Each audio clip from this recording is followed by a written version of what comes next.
Buenas tardes. Muchas gracias en primer lugar a la Fundación por invitarme a tener este diálogo con el profesor Milanovic. Soy orgulloso becario de la Fundación. Es un placer estar en este auditorio, que he estado muchas veces en el público, estar en este lado. Ahora pasaré al inglés para mantener el diálogo con el profesor Milanovic. ¿Podemos mantener también en español? Bueno, si hay alguna pregunta en español, la haré en español, pero pasaré al inglés. It's a pleasure to... Estoy encantado de hablar acerca de esta obra tan interesante que ha escrito. Yo, desde luego, se la recomiendo a todos. Quisiera comentar, hablábamos acerca de China, India, el equilibrio, la distribución de ingresos global, cómo las personas que están en la parte inferior de la curva en distintos países ahora están en otro punto, pero sí que formulo esta pregunta. Este italiano trabajador, ¿qué hace cuando se da cuenta? ¿No? Porque antes de que dé la respuesta, está calculando el PPA, ajustando precios, pero esta persona italiana que está ahí en la mediana, pues tiene menos dólares, ¿no?, para comprar en el mercado. O sea, que afecta a las vidas. ¿Y esto cómo lo ven las personas? ¿Se dan cuenta porque no tienen trabajo, porque no pueden comprar nada? Mi respuesta sería que un poco de todo. Ese ranking sí importa en algún momento y no nos damos cuenta porque no pensamos en esos términos, no pensamos en nuestro ranking nacional, por ejemplo. Muchas personas no lo hacen, pero ese mensaje, que la información nos llega a todos nosotros por la imposibilidad de acceder a ciertos servicios o ciertos bienes. De forma indirecta, voy a contestar. Hace unos años tuve una conversación con Paul Collier, que escribió El futuro del capitalismo. Es muy crítico para con las tendencias recientes en los países ricos, y él habla de cuando él era joven y dice que cualquier inglés, cuando él era pequeño, viajaba por el mundo y los ingleses se sentían ricos y se sentían muy bien porque se le percibía como mejor.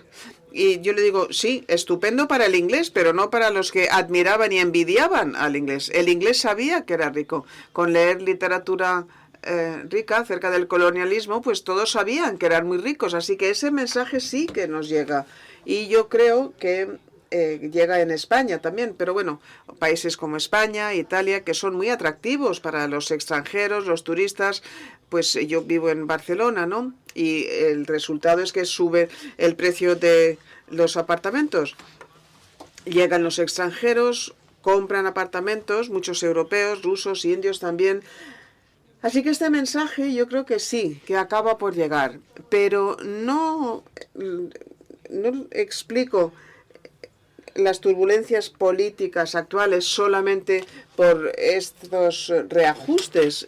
Hablo del reajuste combinándolo por esta comprensión de que la distribución propia ha crecido más rápidamente y no ha cambiado las posiciones. Y de hecho, cuando estudiamos la parte más alta, la importancia de los países occidentales, sobre todo Estados Unidos, porque Estados Unidos representa el 40% de los 5 más importantes. Esto no ha cambiado. Podría cambiar, pero no ha cambiado hasta la fecha. Bueno, vamos a hablar un poco acerca de esto entonces. Vamos a hablar de estas fuerzas económicas que dan lugar a respuestas, ¿no? Hemos visto cambios en los últimos 10 años. Estados Unidos, Reino Unido, estos partidos que defienden nacionalismo y proteccionismo, tanto en cuanto a lo comercial como a lo relativo a la inmigración, pues han tenido éxito. Y a mí me llama la atención que en los años 90 las partes que defendía el cierre de las fronteras y demás era la izquierda, no la derecha. Y ahora son los partidos más de derecha los que han tenido más éxito con esta plataforma. Ahora mismo en la izquierda está Piketty, entre otros, que recomienda fiscalizar más proactivamente a los ricos. ¿Es una estrategia, cree usted, que vaya a tener éxito dentro de este nuevo orden del mundo? ¿O cree que hay otras fuerzas y sencillamente plantear impuestos pues no es una plataforma política suficiente? Voy a responder muy brevemente porque desde luego que es importante el término. Mi esposa me dice que suena mejor en español que en inglés, liberalismo del mercado nacional. Pues el término de liberalismo nacional, pues lo utilizó Polanyi. La idea es la siguiente. El liberalismo, en términos muy generales, incluye dos componentes, el doméstico y el internacional. El doméstico lo conocemos bien, mercado libre, desregulación, flexibilidad laboral, etcétera, etcétera. Luego, internacional, pues es aranceles bajos, movimiento de capitales y demás. Así que lo que yo creo que está sucediendo, y no solamente por Trump, hay otros ejemplos también, la parte internacional ahora mismo está retornando al planteamiento mercantilista. Yo creo que podemos olvidarnos de la parte internacional porque el uso de la versión económica, hablando en Madrid después de lo que pasó ayer, pues es evidente. De hecho, la coerción económica es una de las herramientas que utilizan los países. O sea que esto es así. Y lo que queda es que a nivel nacional y a nivel de mercado, porque yo creo que así y aquí las políticas van a profundizar en el neoliberalismo y va a haber una reducción en las esferas sociales, en concreto todo lo que tiene que ver con igualdad de oportunidades, etcétera. La parte más social del liberalismo pues también se va a dejar un poquito de lado. Así que ese es el origen del título. ¿Y qué pasa con las partes? Yo estoy de acuerdo con estos impuestos, pero dudo mucho acerca de la capacidad de partidos sociodemócratas de hacer nada al respecto. Y es así porque las condiciones subyacentes han cambiado, y esto lo conocen ustedes mejor que yo. Sencillamente no lo veo posible. No veo que exista un plan, una plataforma que sea lo suficientemente atractiva. Y creo entonces que se avanza hacia lo que antes era la plataforma más de derechas, anti-inmigración. Tengo entendido que en los países socialistas están en este punto. Y si pensamos una interpretación socialista, pues será muy cosmopolitas. Vamos a eliminar esta parte hasta cierto punto. Esto es un nacionalsocialismo. Y en esta definición que da usted está esta combinación de aranceles, o sea, protección, está la inmigración, pero esto es así en sociedades que envejecen, donde la productividad va a menos, que están en una situación fiscal débil. ¿Esto es sostenible? Se plantea esta desigualdad a corto, pero a largo plazo, ¿este mix vale? Me cuesta mucho dar una respuesta porque yo la verdad es que necesitaría el proyectar. Y sabemos que la parte fiscal, que no lo he hecho nunca yo mismo, pero he leído, la parte fiscal, como digo, es muy difícil de sostener por las pensiones. O si no son las pensiones, pues las inversiones necesarias para los fondos de pensiones y luego el hecho de que la esperanza de vida es cada vez mayor y ahora mismo vemos que los ciudadanos pueden a lo mejor vivir durante 30 o 40 años cobrando una pensión por trabajos realizados durante menos tiempo. No sé si es sostenible, pero sí creo que, ¿cómo decirlo? Los impulsos del cambio en términos económicos que acabo de describir y la demografía por África, pues yo creo que esto va en contra de Europa. Ha habido un cambio en las posturas iniciales y en términos demográficos Europa, por supuesto, cada vez es más y más pequeño. Es más pequeño de lo que era hace un siglo. Desde luego es así. Y quería preguntar, no habla mucho en el libro acerca de Europa, habla mucho acerca de China y de Estados Unidos, eso sí. Estaba yo pensando en el papel de Europa en relación con estos cambios. Estados Unidos ya no es un aliado confiable, ¿no? Ni en términos políticos ni económicos. No trata a Europa como aliado. Y algunos gobiernos están paulatinamente intentando acercarse a China para establecer mejores relaciones con China, aunque ya tenemos una cierta relación con China. Tenemos un déficit comercial con China porque ellos tienen costes de mano de obra inferiores. ¿Es un planteamiento razonable? ¿O qué debería hacer Europa? ¿Cómo debe de jugar este juego Europa? Mi respuesta aquí sería que es muy difícil contestar. La verdad es que no lo sé, es que no quiero criticar a la Unión Europea, pero me cuesta entender la lógica de la Unión Europea. Si estudiamos desde fuera, si pensamos en Rusia y Europa, son complementarios. O sea que la guerra ha llevado a Europa a, queriendo hacerlo, cortar relaciones. Y esto en términos económicos no es bueno. Pero Europa jamás se imaginó que Estados Unidos no sería tan comprensivo con Europa como ha sido. Y ahora de pronto Estados Unidos pues ya no es tan acomodaticio como antes. Apoya la guerra en Medio Oriente, que también va en contra de los intereses de Europa. Y claro, el único agente normal es China. Así que, ¿qué hay que hacer? Pues nos vamos de peregrinaje a China, porque así es, ¿no? Van como peregrinos. El resultado de estas políticas que son muy difíciles de comprender desde un punto de vista razonable, pero puede que haya otros objetivos que todavía no conocemos. Bien, pues vamos a volver a China, su auge. Hemos descrito el impacto del crecimiento de China, que dura ya 40 años. Se ralentiza ese crecimiento por varias razones. Antes era un 10% al año, ahora están en 5%. Y en aquellas partes del libro en la que usted se atreve a extrapolar lo que va a pasar en breve, ¿qué cree? ¿Que van a seguir creciendo al 5% más que Estados Unidos y Europa? O sea que se va cerrando esa distancia. Yo voy a explicar cómo lo veo yo. Yo veo algunos indicios positivos en algunos campos. Desde luego se han puesto al día rápidamente desde el punto de vista tecnológico. Desde luego han llegado a la frontera misma. Vehículos eléctricos, baterías, energía solar, etcétera. En universidades, recientemente hemos visto los rankings y las universidades chinas verdaderamente están llegando a las 100 más importantes, compiten con Estados Unidos. La calidad no puede competir con China y, de hecho, los alumnos chinos antes venían a Europa y a Estados Unidos, ahora ya no vienen y esto está resultando en una crisis en el sector, pero también hay cosas en su contra.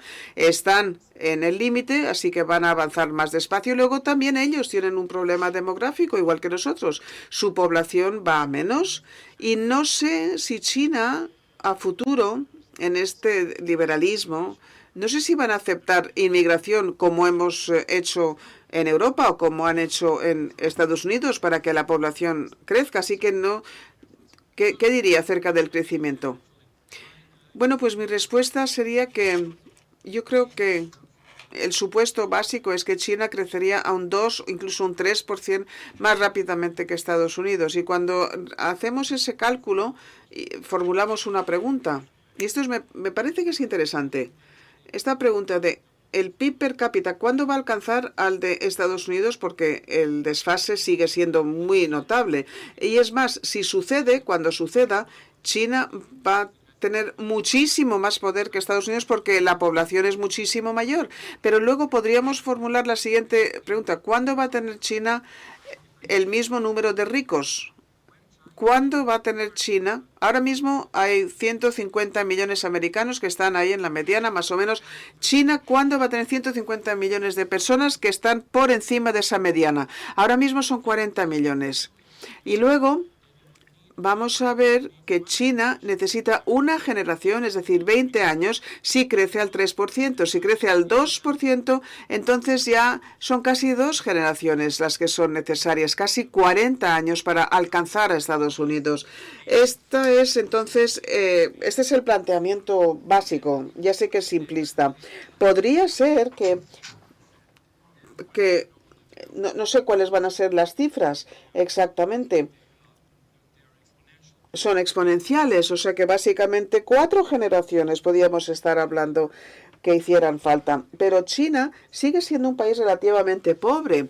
Algunos sectores, como digo, están en la frontera y no pueden crecer más de un 1 o un 2%, aunque eso también lo podemos debatir con la IA. A lo mejor la inteligencia artificial va a dar otro empujoncito a la frontera. Pero si hay otros sectores en China, y yo creo que la China rural sigue siendo pobre, que están sujetos a estas limitaciones. Así que, básicamente, yo diría que soy optimista en relación con China, pero no creo que China como decías, no creo que va a recuperar esos crecimientos de un 8%, al menos no durante un tiempo. Mencionaba algo en el grupo que encontré muy interesante, y es que algunas personas en 2010 tenían la esperanza porque, bueno, los países cuando se desarrollan y se convierten en una democracia liberal. ¿Usted cree que esto es un punto de vista muy ingenuo y que es muy poco probable que ocurre? Pues que pueda haber cambios en el régimen de China, pero que no es seguro que se convierta en una democracia. Como mucho va a haber un nuevo mundo bipolar con Estados Unidos y China, y ambos intentando tener sus esferas de influencia política y económica. Y luego tenemos un capítulo que ha resumido muy brevemente en su charla, pero ahí hay mucha chicha, por así decirlo, donde habla de la convergencia y si la integración puede dar lugar al conflicto o no. Pero hasta ahora se ha evitado el conflicto con la integración durante muchas décadas, y eso ha sido, bueno, pues un caso de éxito. ¿Por qué tenemos que ser tan pesimistas que eso necesariamente da lugar a un conflicto? No puede haber una solución intermedia, una nueva guerra fría entre Estados Unidos o China, donde ambos son tan fuertes que no quieren atacarse.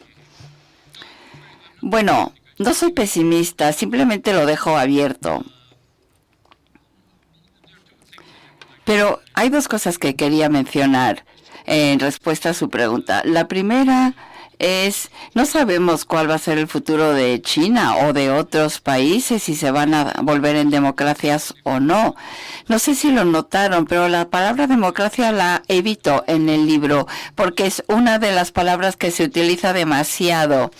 Y llevamos, son palabras, términos que se utilizan demasiado, en exceso. Si se utiliza todo el rato, al final no significa nada. Así que no la utilizo, pero no sabemos lo que puede suceder. Puede haber una autodestrucción de la democracia, a lo mejor como en el caso de Trump. A lo mejor China se convertirá en una democracia, no se sabe. Pero hay una parte que mencionó usted, China no puede ser absorbida en el sistema de USA.